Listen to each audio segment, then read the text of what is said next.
வாங்க மேடம், என்ன வேணும்? என் ஃப்ரெண்டு குழந்தையோட வீட்டுக்கு வந்திருக்கா. குழந்தை அழுது அடம் பிடிக்குது. அழுகை நிப்பாட்ட மாதிரி ஒரு பொம்மை கொடுங்களே. கிரிக்கெட் பேட் தரட்டுங்களா? கிரிக்கெட் பேட்லாம் வேணாம், சின்ன குழந்தை சார். பார்பி, டெடி பேர் அந்த மாதிரி காட்டுங்க.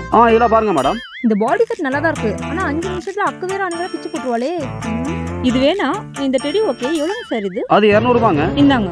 After 10 minutes. பொம்மை கொடுத்ததும் குழந்தை அழுகை நிறுத்திச்சு. வந்த குழந்தையும் போயிருச்சு. இனிமே இந்த பொம்மை நமக்கு எதுக்கு? ரிட்டர்ன் கொடுத்துட்டு காசை வாங்கிட வேண்டியதுதான். வாங்க மேடம், இதே மாதிரி இன்னொரு பொம்மை வேணுங்களா? சார் இந்த பொம்மை வேணாம், ரிட்டர்ன் வாங்கிட்டு கொஞ்சம் காசு கொடுத்துருங்களே. இல்ல மேடம், யூஸ் பண்ண போல நாங்க திரும்ப வாங்க மாட்டோம். யூஸ் பண்ணவே இல்லை சார். நான் வீட்டுக்கு போறதுக்குள்ள என் ஃப்ரெண்ட் அவ குழந்தைய கூட்டிட்டு கிளம்பிட்டா. நான் கொடுத்த பொம்மையை நீங்க யூஸ் பண்ணவே இல்லையா? ஆனா அதுல ஒரு ப்ராப்ளம் இருக்கு. இதுல என்ன சார் ப்ராப்ளம்? மேடம், நான் கொடுத்த பொம்மையை நீங்க யூஸ் பண்ணாம திரும்ப கொடுக்குறீங்க. ஆனா நீங்க கொடுத்த காசை நான் யூஸ் பண்ணிட்டேனே. 500 ரூபாய் கொடுத்து பொருள் வாங்கினவுக்கு சுத்த கொடுத்துறானே. யூஸ் பண்ணதை திரும்ப கொடுக்க கூடாதுல்ல? இது என்னோட புது லாஜிக்கு. இல்ல சார், நான் பொம்மை யூஸ் பண்ணிட்டேன். நீங்களே யூஸ் பண்ண காசையை கொடுத்துருங்க. அப்படி வாங்க வலிக்கு. யூஸ் பண்ணிட்டீங்களா? நான் தான் ஃபர்ஸ்டே சொன்னேன்ல, யூஸ் பண்ண போல திரும்ப வாங்க மாட்டேன்னு.